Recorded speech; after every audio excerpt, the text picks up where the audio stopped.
I'm Leonard, 32, and Christmas dinner at my mom's house used to be my favorite tradition. This year I spent hours perfecting my grandmother's special casserole recipe, hoping it might finally earn me some approval. As I drove the 3-hour journey with that warm dish carefully balanced on my passenger seat, I felt that familiar mix of hope and dread. Little did I know my carefully prepared dish would be the only food I'd get that night. If you're watching this and have ever felt invisible in your own family, drop a comment about where you're watching from and hit subscribe. Trust me, sometimes the empty plate tells you everything you need to know. Growing up, our family photo albums painted a picture-perfect image: smiling faces at birthday parties, camping trips, and holiday gatherings. But behind those smiles was a different story. My parents divorced when I was 15, turning our supposedly stable household upside down. The split wasn't amicable.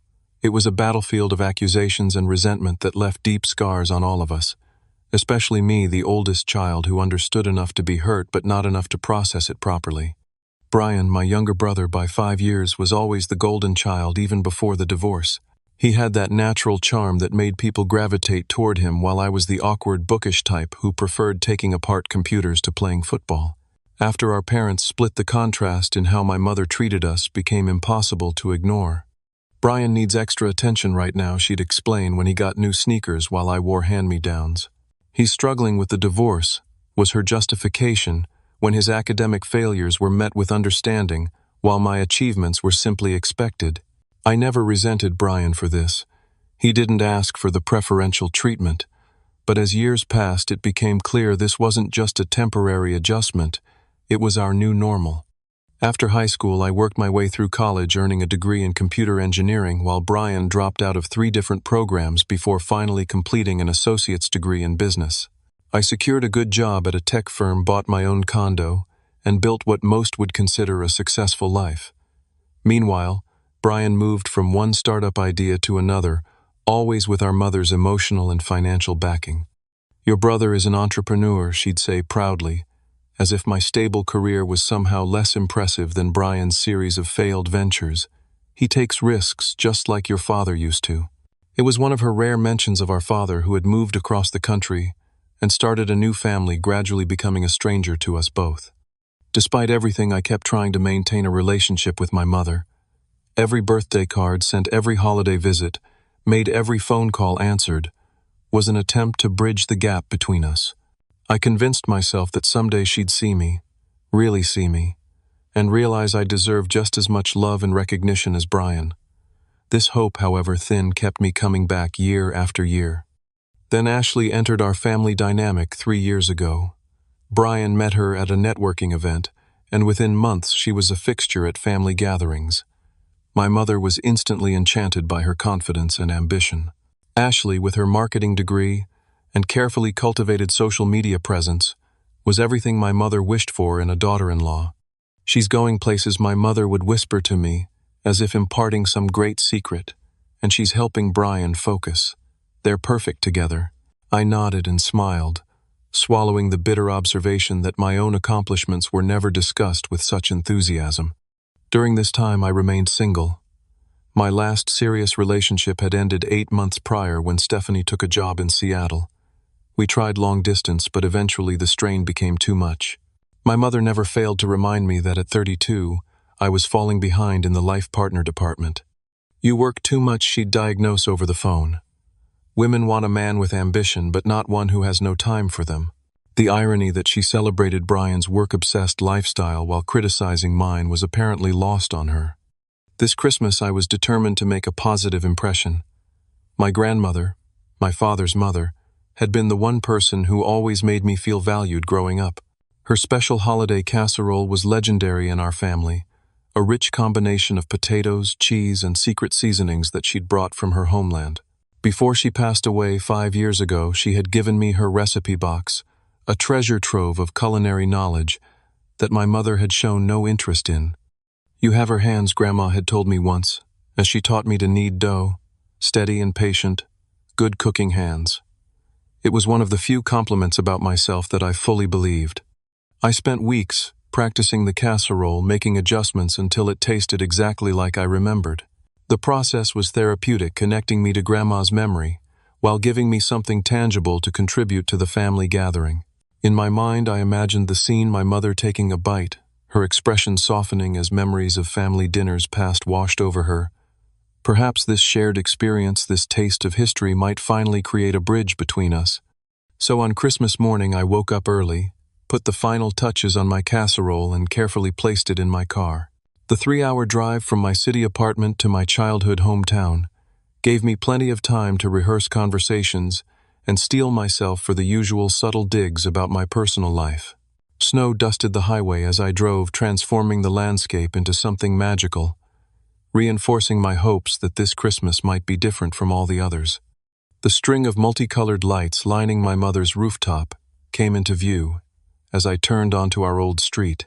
The same plastic reindeer had occupied the front lawn for as long as I could remember, their once vibrant colors now faded from years of winter exposure. 2 cars already sat in the driveway: Brian's sleek new SUV that my mother had helped finance, and an unfamiliar sedan that I assumed belonged to Ashley. Balancing the warm casserole dish carefully, I made my way up the salt-sprinkled walkway. Before I could knock, the door swung open, revealing my mother in a festive red sweater, her face already alight with the smile she reserved for special occasions. "Oh, they're here," she called over her shoulder before registering that it was me, not whoever she had been expecting. Her expression shifted subtly. Not enough for anyone else to notice, but I'd become an expert in reading these minute changes. "Leonard, you made it. Come in, it's freezing out there." There was no hug, no warm embrace like I'd seen in countless Christmas movies. Instead, she stepped aside, gesturing me in with a quick wave. The living room was a showcase of holiday spirit. A 7-foot tree dominated the corner, adorned with ornaments collected over decades, many of which I recognized from childhood. A fire crackled in the hearth, and the air was rich with the scents of pine, cinnamon, and roasting turkey. Brian and Ashley sat on the sofa, matching Christmas sweaters, making them look like an advertisement for holiday romance. They were huddled over Ashley's phone, laughing at something on the screen. "Look who's finally here," my mother announced, drawing their attention. Brian glanced up, offering a casual nod. "Hey bro, thought you might have gotten lost." His tone was light but carried that familiar edge of superiority. Ashley, perfect smile in place, added, "We were just about to place bets on whether you'd make it before dinner." "Traffic was actually pretty good," I replied, forcing a smile. "I made Grandma's casserole." I lifted the dish slightly, hoping someone might acknowledge the effort. My mother's eyes barely flickered to the casserole. "Oh, how nice. You can put it in the kitchen. We have plenty of food already, but I'm sure we can find space for it." Plenty of food already. The words stung more than they should have. The kitchen counter was indeed crowded with dishes: a massive turkey resting under foil bowls of stuffing, mashed potatoes, green bean casserole, cranberry sauce, and 3 different pies for dessert. I found a small space at the end of the counter for my contribution. As I returned to the living room, the doorbell rang again. This time, my mother rushed to answer with genuine enthusiasm. "They're here," she exclaimed, flinging the door open to welcome my Aunt Mary, Uncle Robert, and Cousin Patrick. Hugs were exchanged all around, my mother clinging to Mary for several seconds longer than she had even acknowledged me. "Something smells amazing," Helen, Uncle Robert commented, removing his coat. "I've been cooking since 6 this morning," my mother replied proudly. "And Ashley made her special cranberry sauce. Wait until you taste it. It's divine." No mention of my casserole, of course. The conversation flowed around me as everyone settled in. Brian dominated the discussion with stories of his latest business venture, something involving social media marketing that, according to him, was revolutionizing the industry. Ashley chimed in with perfectly timed, supportive comments, while my mother beamed at them both like they were announcing a cure for cancer rather than another dubious startup. "And what about you, Leonard, still at that same company?" Aunt Mary asked during a rare lull. Before I could answer, my mother jumped in. "Leonard's very consistent." "Aren't you, dear? Same job for what, 8 years now?" "6, I corrected gently. "And I was actually promoted to senior systems architect last month." "That's wonderful," Uncle Robert said, genuinely impressed. "Must come with quite a responsibility bump." I nodded, about to elaborate, when Brian interjected, "Yeah, but he's still single. All work and no play, right, Leo?" The nickname he knew I hated since childhood. Not everyone needs to be coupled up, I responded, trying to keep my tone light. My work is challenging and fulfilling. But so lonely, my mother added with a theatrical sigh. At your age, I was already raising 2 boys. Times are different now, Helen, Aunt Mary said, shooting me a sympathetic glance. Many people focus on their careers first these days. The conversation mercifully shifted to Cousin Patrick's graduate studies, giving me a moment to compose myself. I noticed Ashley whispering something in my mother's ear, causing both to giggle conspiratorially. Oh, before I forget, my mother announced, standing up. Ashley, I made your favorite chocolate pecan pie for dessert. I remembered how much you loved it last year. Ashley clapped her hands in delight. That's so thoughtful of you, Helen. You remembered. The irony wasn't lost on me. For my 30th birthday, my mother had served lemon meringue pie, despite knowing I was allergic to citrus since childhood. When I reminded her, she'd simply said, "Oh, that's right. Well, there's ice cream in the freezer." As we continued catching up, I noticed more subtle signs of preference. My mother had placed family photos around the room, including several recent additions. Brian and Ashley featured prominently, their smiling faces captured at various outings and events. There was even a framed photo of them with my mother at a restaurant, all 3 raising wine glasses in a toast. I appeared in exactly one photo, a faded family portrait taken before the divorce, partially obscured by a decorative candle. These observations settled in my stomach like stones, weighing me down as the afternoon progressed. Still, I maintained my smile, asked appropriate questions, and played my part in this holiday performance. The casserole sitting in the kitchen represented my last hope for connection, a tangible piece of our shared family history that might bridge the widening gap between my mother and me. Dinner's ready. My mother's announcement sent everyone moving toward the dining room, where the large oak table had been transformed into a holiday showcase. A red and green tablecloth lay beneath elegant china plates, the special set that emerged only for important occasions.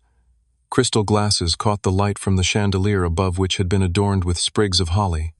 Cloth napkins folded into fan shapes waited beside polished silverware, and a centerpiece of pine branches, cinnamon sticks, and glittering ornaments ran down the table's middle.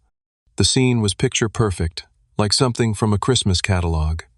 My mother had always prided herself on presentation. Appearances matter, she'd remind us growing up usually, while forcing me to change into something more appropriate for company. Uncle Robert whistled appreciatively. Helen, you've outdone yourself this year. This looks spectacular. My mother beamed under the praise, smoothing an invisible wrinkle from the tablecloth. Well, Christmas only comes once a year. I wanted it to be special. The food procession from kitchen to dining room began. My mother carried in the golden brown turkey on a massive serving platter, placing it ceremoniously at the head of the table where she would sit.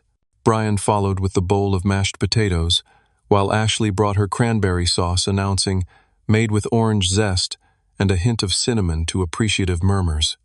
I moved to bring in my casserole, but my mother intercepted me. "Leonard, be a dear, and help Patrick bring in the chairs from the living room. We need 2 more." By the time I'd arranged the extra seating, most of the food had been transferred to the table. My casserole was noticeably absent. I returned to the kitchen and found it still sitting on the counter untouched. "Should I bring in the casserole?" I asked my mother as she filled a gravy boat.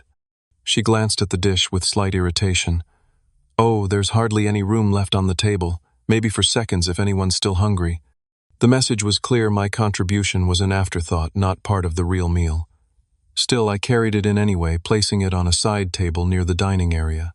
Uncle Robert noticed and commented, "Is that Margaret's famous potato casserole? I haven't had that in years." "Leonard made it, my mother," replied, her tone suggesting this fact diminished its value somehow. Really, Aunt Mary looked genuinely impressed. She never shared that recipe with anyone.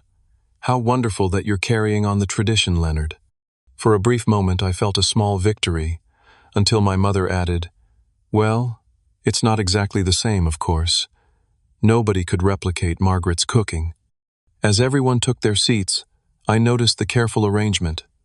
My mother at the head of the table with Brian and Ashley to her immediate right. Aunt Mary, Uncle Robert, and Cousin Patrick sat along the other side. There was one empty chair at the far end, presumably for me, the furthest possible position from my mother. What happened next still plays in my mind with painful clarity. My mother stood at her place, assuming the role of hostess with practiced ease. Before we start, I want to thank everyone for being here. Family means everything, especially at Christmas. Her gaze swept the table, lingering on Brian and Ashley with undisguised affection. She began serving, starting with the turkey. Brian's plate received a generous portion of white meat, his preference since childhood. Ashley was next then, Aunt Mary, Uncle Robert, and Patrick. Each plate was carefully prepared, with my mother adding personal touches. Extra gravy for Robert, no stuffing for Mary, who watched her carbs, a little of everything for Patrick. When all 5 plates had been filled and distributed, my mother sat down smiling at everyone. "Please start while it's hot." I remained empty-handed, staring at the blank space before me. The oversight was so blatant that it created an awkward tension around the table. Uncle Robert cleared his throat but didn't speak. Aunt Mary glanced between me and my mother with confusion. Finally, Patrick broke the silence. "Aunt Helen, I think you forgot Leonard's plate." My mother looked up, her expression momentarily blank before morphing into mild surprise. "Oh, I'm sorry, Leonard.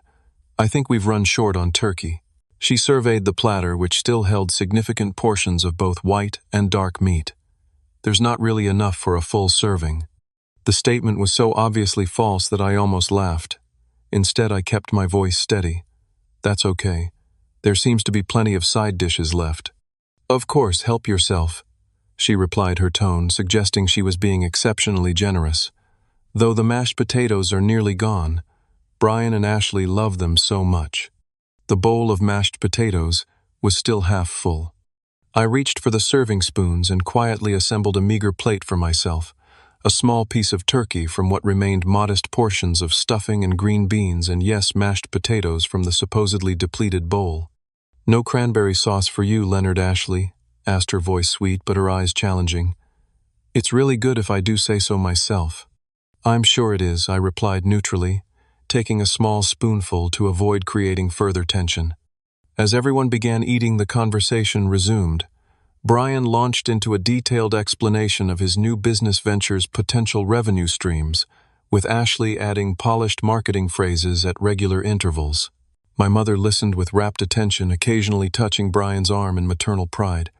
"We're projecting 6-figure returns within the first 2 quarters, Brian announced, cutting into his turkey with flourish. "That's impressive," Uncle Robert said, though I caught the skepticism in his tone. As a successful accountant, he'd likely heard plenty of optimistic business projections over the years. "Leonard, how's your job going?" Aunt Mary asked once again, attempting to include me. I had barely opened my mouth to respond when my mother interjected, "Oh, Leonard's company is very stable, very predictable." She made it sound like a character flaw. I took a bite of my grandmother's casserole, the only abundant food on my plate, and found small comfort in the familiar flavors of childhood. At least this one thing had turned out right. "This casserole is excellent," Uncle Robert said, having helped himself to a serving despite my mother's attempts to minimize it. "Tastes just like Margaret used to make." "You've got her touch, Leonard." "Thank you," I replied, genuinely appreciative of the recognition. "It's a bit heavy on the pepper for my taste," my mother commented, though she hadn't taken a single bite. And so the meal continued, me picking at my inadequate portions, while watching everyone else enjoy the abundant feast, jumping into conversations only to be talked over, and trying to ignore the growing knot of hurt and anger in my wide chest. The food, despite my hunger, tasted like ashes. The dinner conversation flowed around me like water around a stone, present but untouching. I focused on making my modest portions last, cutting smaller pieces, chewing longer, creating the illusion of participation in this family feast. Uncle Robert had kindly passed me more green beans when my mother wasn't looking, a small act of rebellion that hadn't gone unnoticed by Ashley, who raised an eyebrow but said nothing. So my mother said, placing her fork down with theatrical precision, "Brian and Ashley have some exciting news to share." All eyes turned toward the couple. Brian straightened in his seat, wrapping an arm around Ashley's shoulders with practiced casualness. "We weren't going to say anything until after the holidays," he began, his voice taking on the same tone he used for business presentations, "but since the whole family is here." Ashley extended her left hand, wiggling her fingers dramatically to draw attention to the absence of a ring. "We're officially pre-engaged." "Pre-engaged," Patrick echoed, confusion evident. "It means we're planning to get engaged," Ashley explained as though speaking to a child. "We're looking at rings next month, and Brian is planning the perfect proposal for Valentine's Day." My mother clasped her hands together in delight. "Isn't that wonderful? My Brian finally settling down with the perfect girl." The table erupted with obligatory congratulations.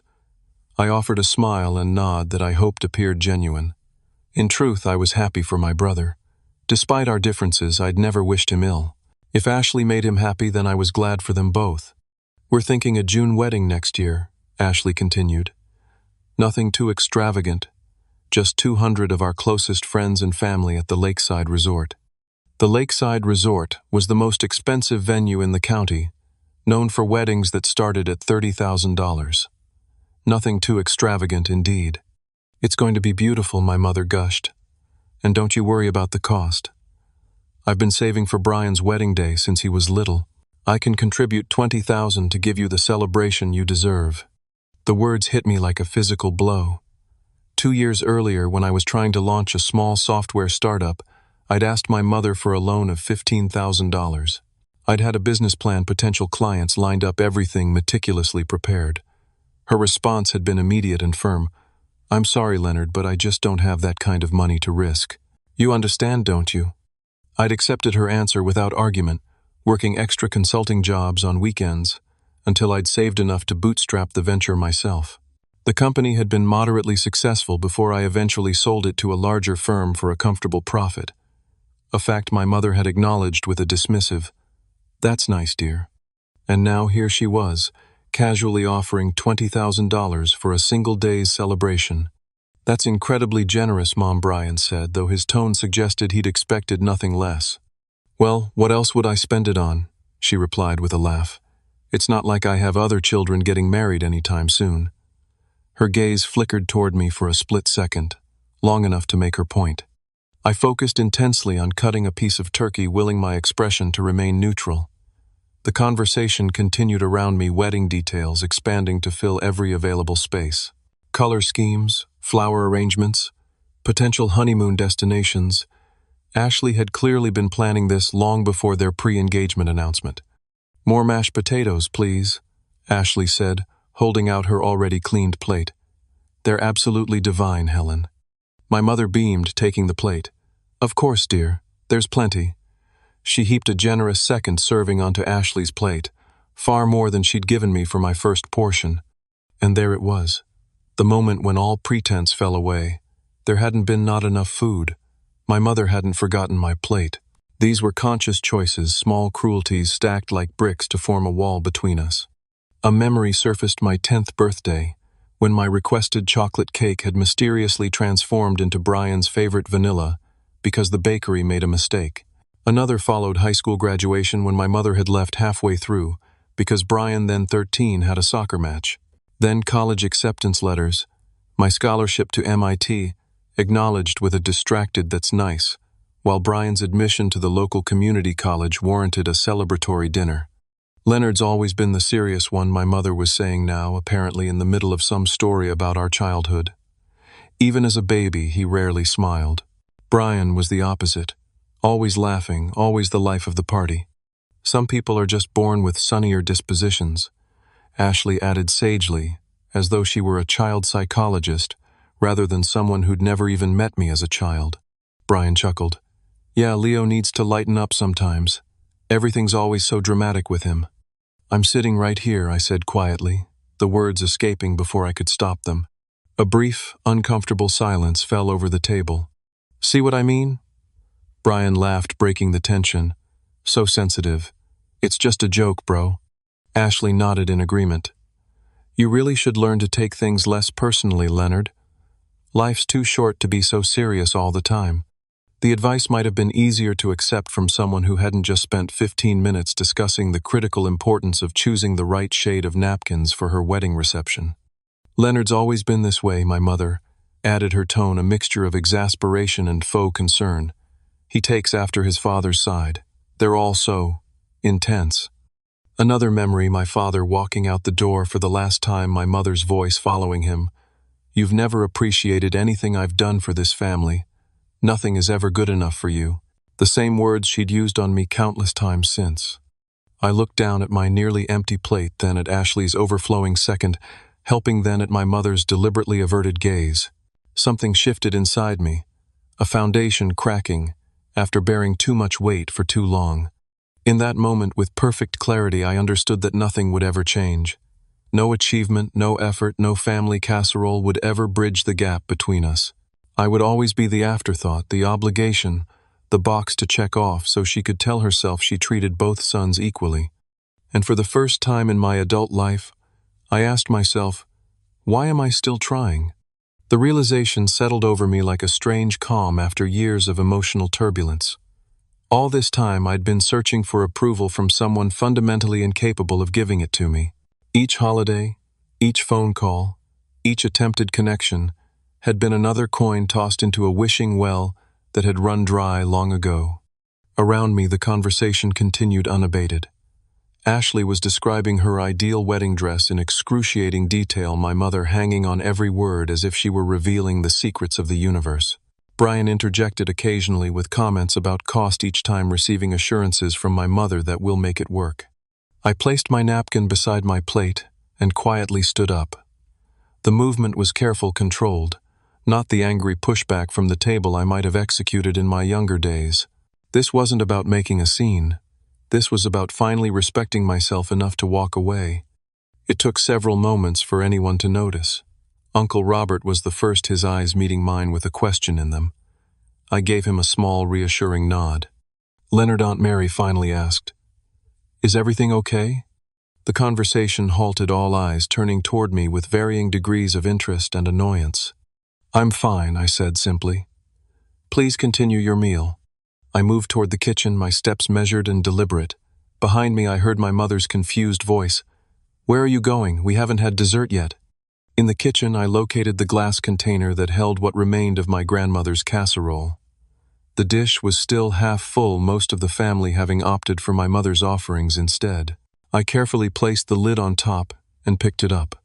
When I returned to the dining room doorway, container in hand, my mother's expression shifted from confusion to indignation. "What are you doing with that?" she demanded. "I'm heading out," I replied, keeping my voice even. "Thank you for dinner." Leaving, her voice rose slightly. "In the middle of Christmas dinner, without dessert. I need to get on the road before the snow gets worse," I explained, though we all knew the forecast called for clear skies. Brian scoffed audibly. "Seriously, Leo, Mom spent all day cooking and you're just going to bail?" I looked at my brother, really looked at him, and saw not the golden child who could do no wrong, but a man who had never had to earn his place at the table, who had never known what it felt like to be an afterthought in his own family.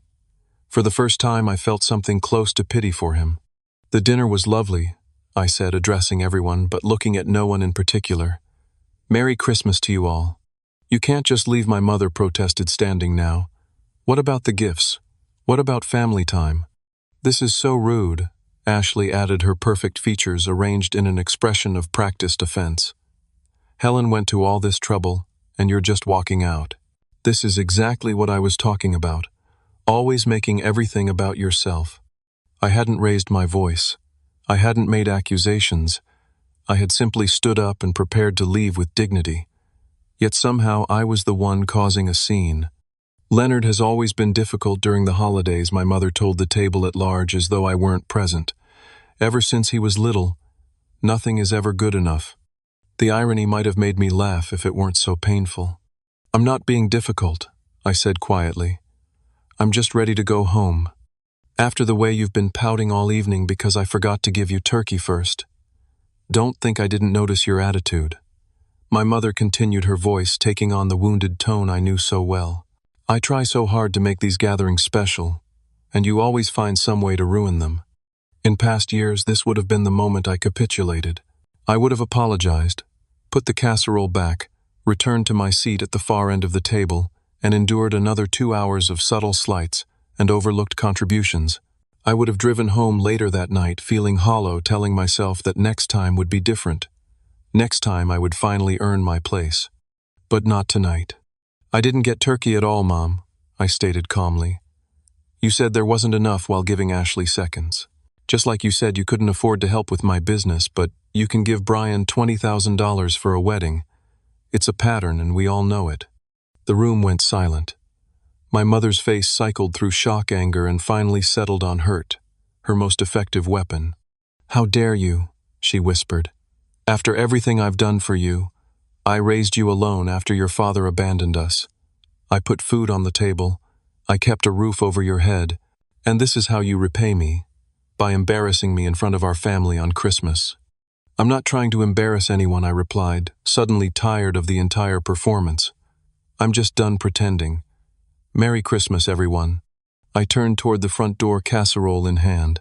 Behind me, chairs scraped against hardwood as people either stood in protest or simply shifted uncomfortably. Leonard, wait, Uncle Robert called. Don't leave like this. I paused, hand on the doorknob. I'm sorry, Uncle Robert.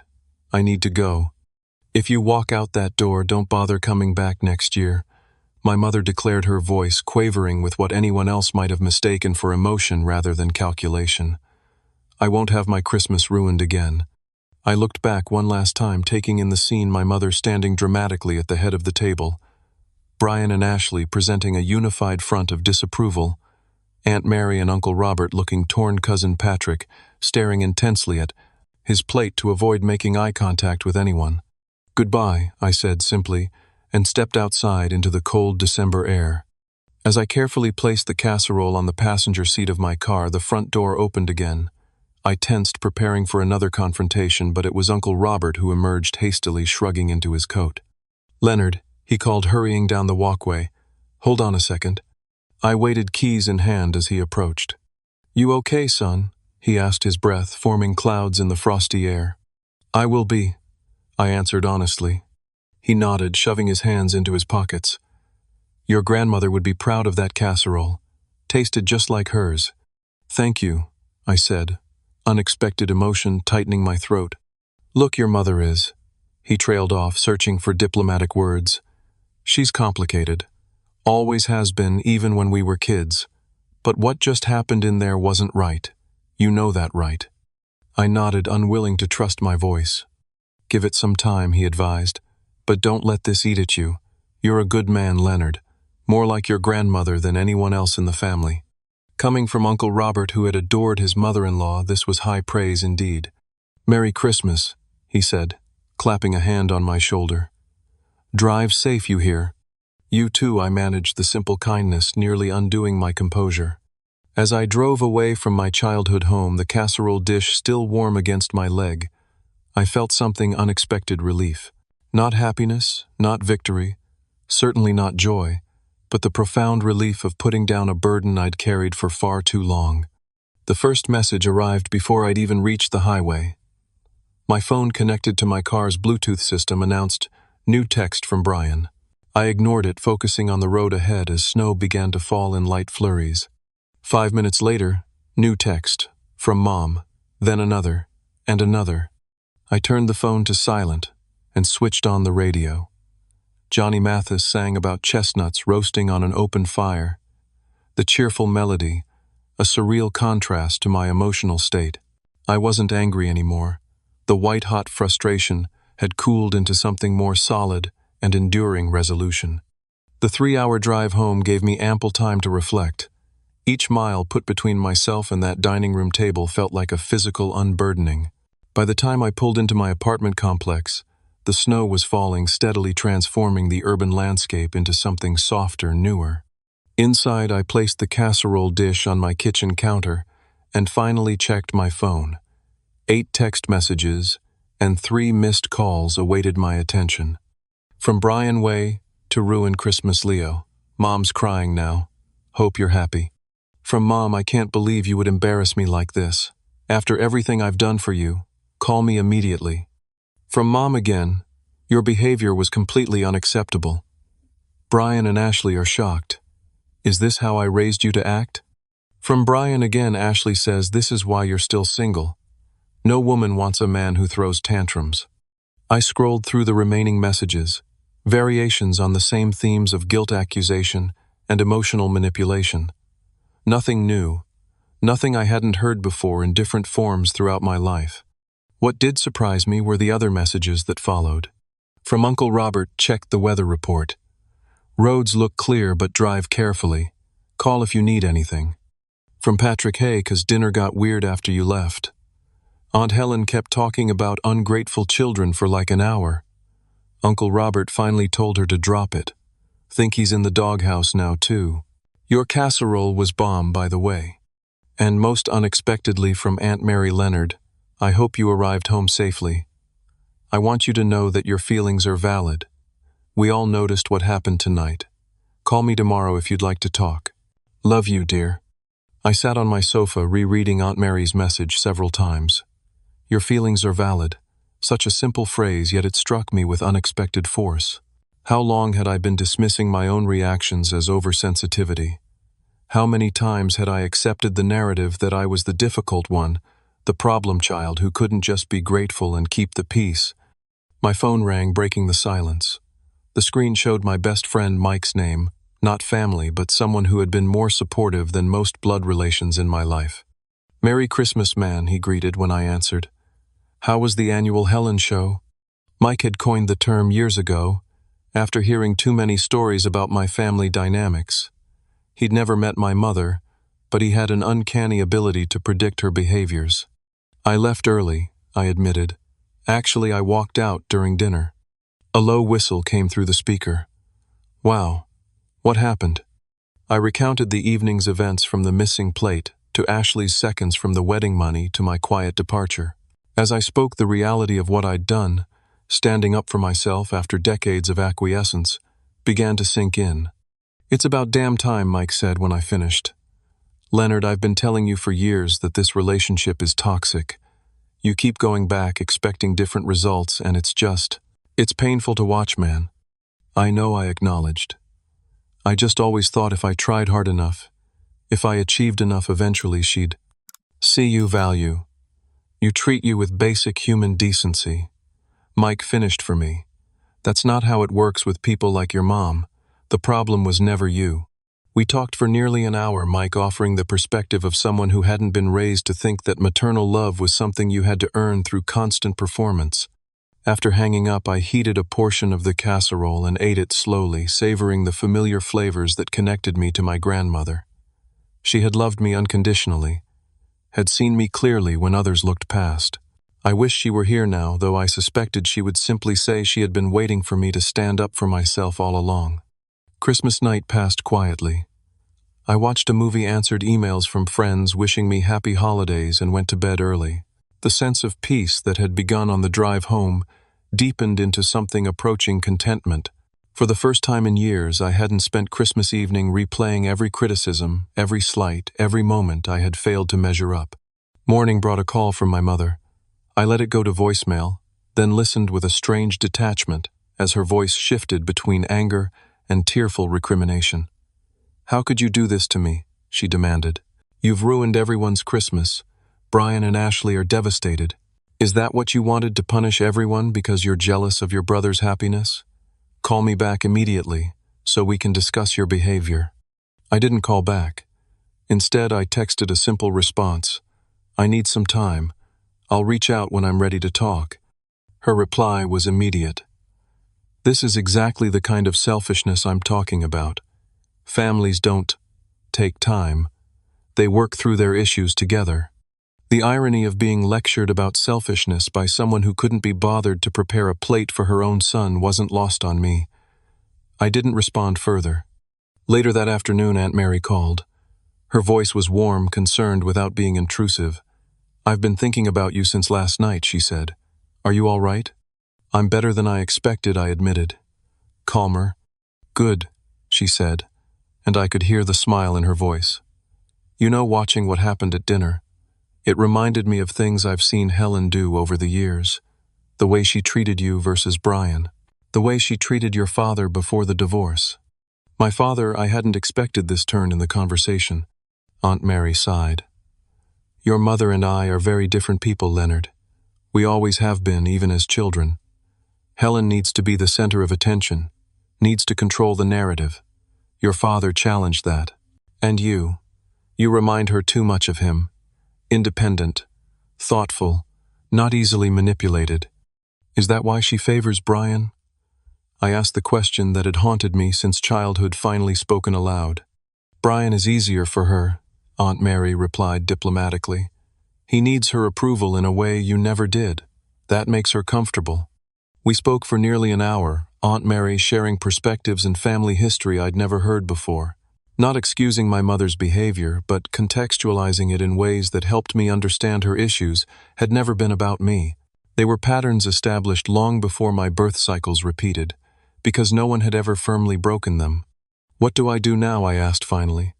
Set boundaries, Aunt Mary advised. Clear ones, and be prepared to enforce them consistently.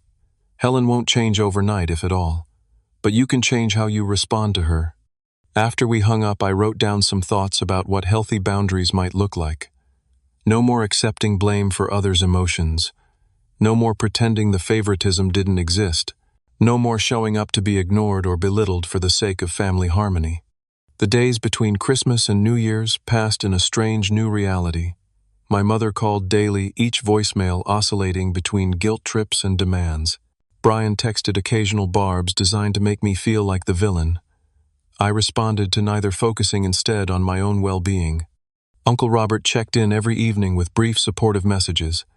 Patrick sent memes that made me laugh despite everything. And most surprisingly, several extended family members I rarely spoke to reached out after apparently hearing about the Christmas dinner incident.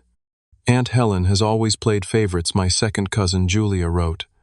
We've all seen it for years. Good for you for finally saying something. With each message, each conversation, my perspective shifted. What had initially felt like a personal failure, my inability to secure my mother's love and approval, gradually revealed itself as something entirely different, a system designed to keep me seeking validation that would never come.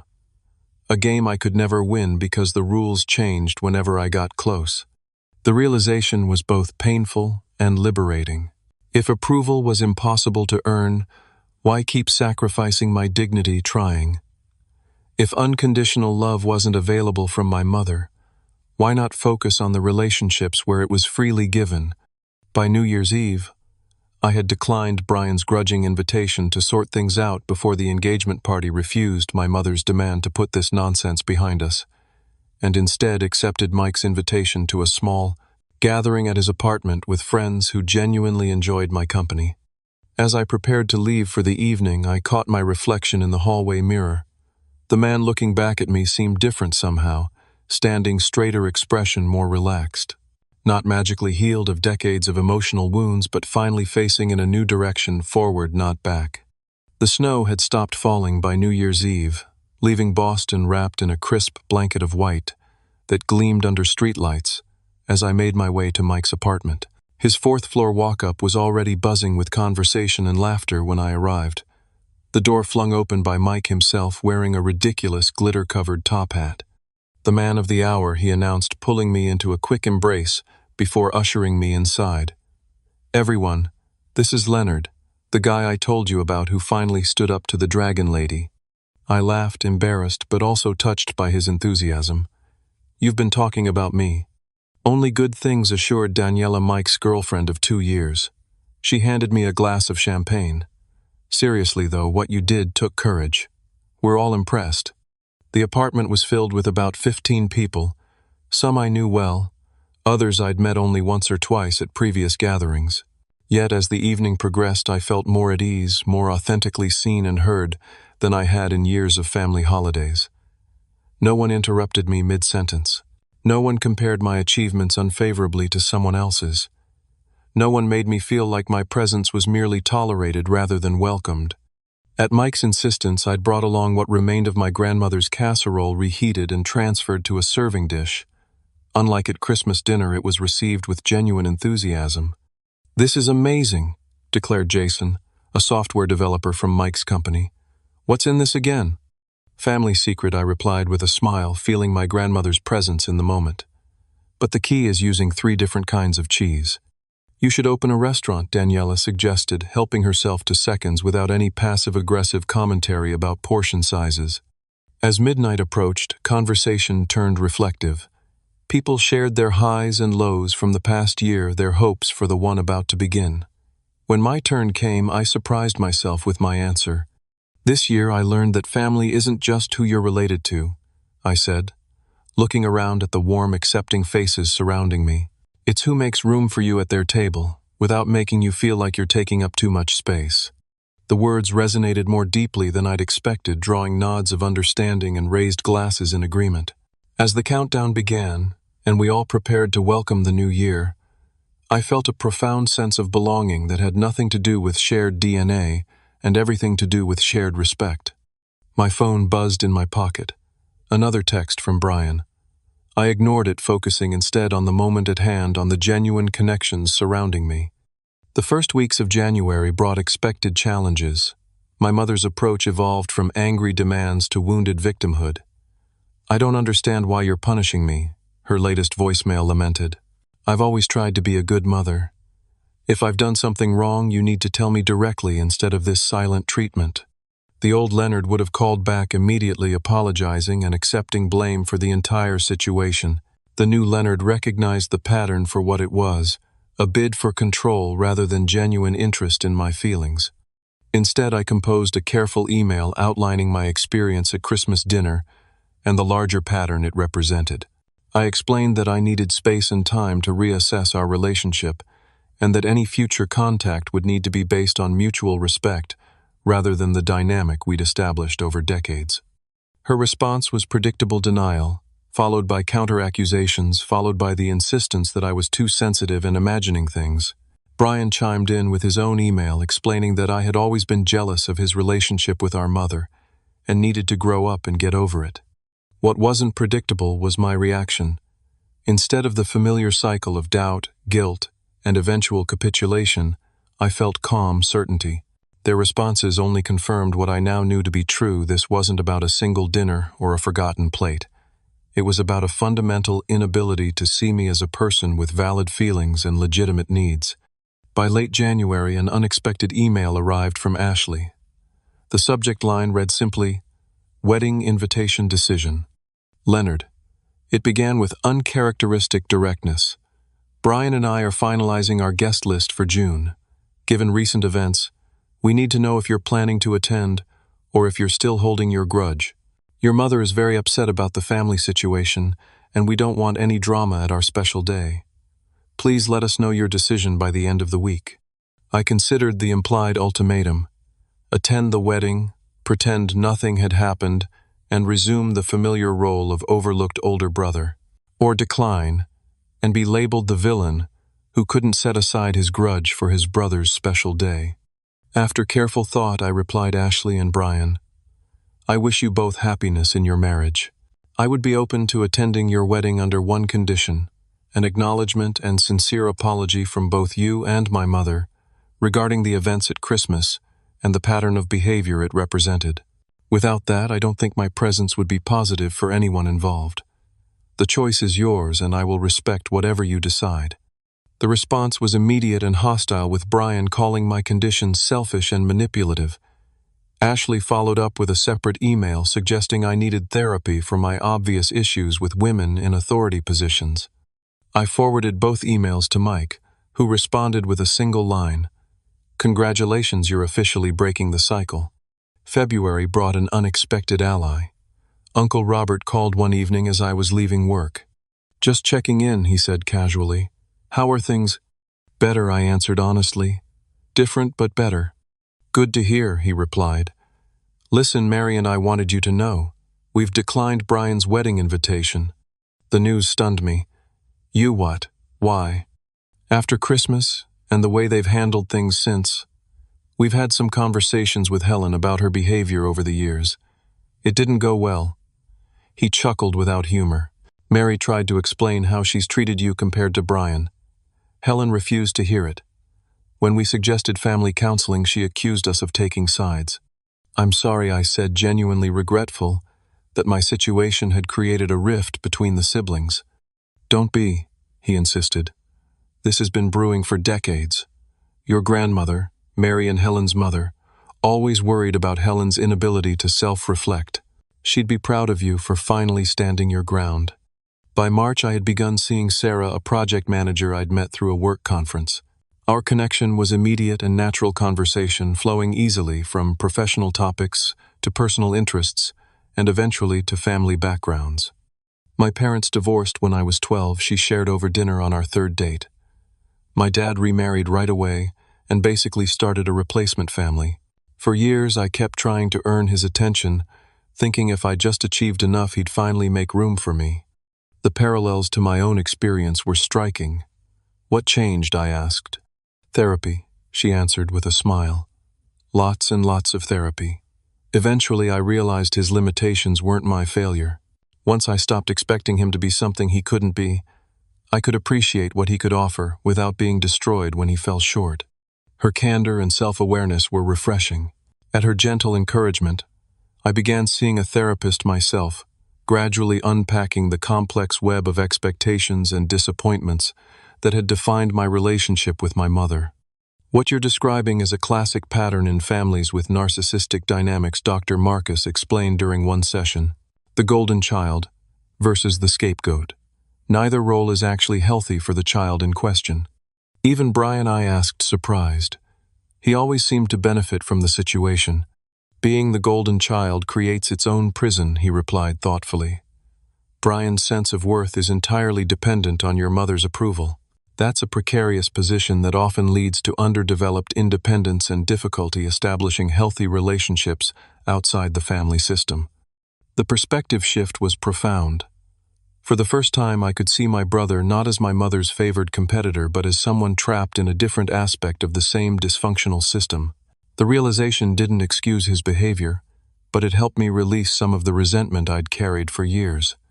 By June, the month of Brian's wedding, I had established a new normal, weekly therapy sessions, a promising relationship with Sarah, who understood family complexity firsthand, regular dinners with Mike and Daniela, occasional calls with Uncle Robert and Aunt Mary, a life built around connections that nourished rather than depleted me.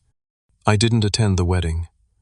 According to Patrick, who did go, my mother spent much of the reception explaining my absence to curious relatives, casting herself as the long-suffering parent of an ungrateful son. Brian and Ashley departed for their honeymoon in Hawaii, a trip largely funded by my mother, and life continued. On what would have been my grandmother's 85th birthday, I made her special casserole and invited Sarah over for dinner. As we enjoyed the meal, I shared stories about Grandma Margaret, her wisdom, her quiet strength, her ability to love without keeping score. She sounds like an amazing woman, Sarah said, reaching for my hand across the table. I think she'd be proud of how far you've come this year. I squeezed her hand gently. I think so too. She always used to tell me that sometimes the hardest ingredient to find is the courage to know your own worth. The journey from that Christmas dinner table to this moment hadn't been easy or linear. There had been days of doubt, moments of grief. For the maternal relationship, I'd never have times when the old patterns of thinking threatened to pull me back into familiar dysfunction. But with each passing month, the weight I'd carried for decades grew lighter. I no longer needed my mother's approval to validate my existence. I no longer measured my worth by my place at her table. The empty plate that had once symbolized my exclusion now represented freedom, the space to build something new, something healthier, something truly nourishing. As summer turned to fall, I received a tentative email from Brian. His new marriage was already showing strains, particularly around his mother's constant presence and opinions. I never realized how much Mom interferes until Ashley started pointing it out, he wrote. I guess maybe you weren't wrong about everything. It wasn't an apology, not really. But it was a crack in the facade, a small recognition that perhaps our family dynamic wasn't as perfect as he'd always believed. I responded with kindness but maintained my boundaries, offering support without abandoning the self-respect I'd worked so hard to develop. When Thanksgiving approached, I hosted dinner in my apartment for the first time. Sarah, Mike, and Daniela, two colleagues from work, Uncle Robert and Aunt Mary, and even Patrick, who drove in from college. The table was crowded, the conversation lively, the food abundant, including, of course, my grandmother's casserole. No one's plate was forgotten. No one was made to feel less worthy of nourishment than anyone else. No one left hungry, for food or for acceptance. Sometimes the empty plate at a holiday table is the most powerful gift you can receive. It shows you exactly where you stand, removes all doubt, and presents you with a choice. Continue accepting scraps from a feast to which others are fully invited, or rise with dignity and find your own table, one where your presence is celebrated rather than merely tolerated.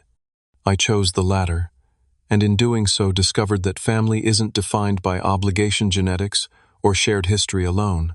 True family is created through respect, mutual care, and the simple, profound act of making space for each other, at the table and in our hearts. Has your family ever made you feel like an unwelcome guest rather than a cherished member? Share your experience in the comments below. Sometimes knowing we're not alone in these struggles is the first step toward healing. And if this story resonated with you, please hit that like button and subscribe for more real-life stories about finding strength in difficult situations. Remember, the family we choose can be just as meaningful as the family we're born into. Thank you for being part of my chosen family today, and I wish you a holiday season filled with tables where you are truly welcome.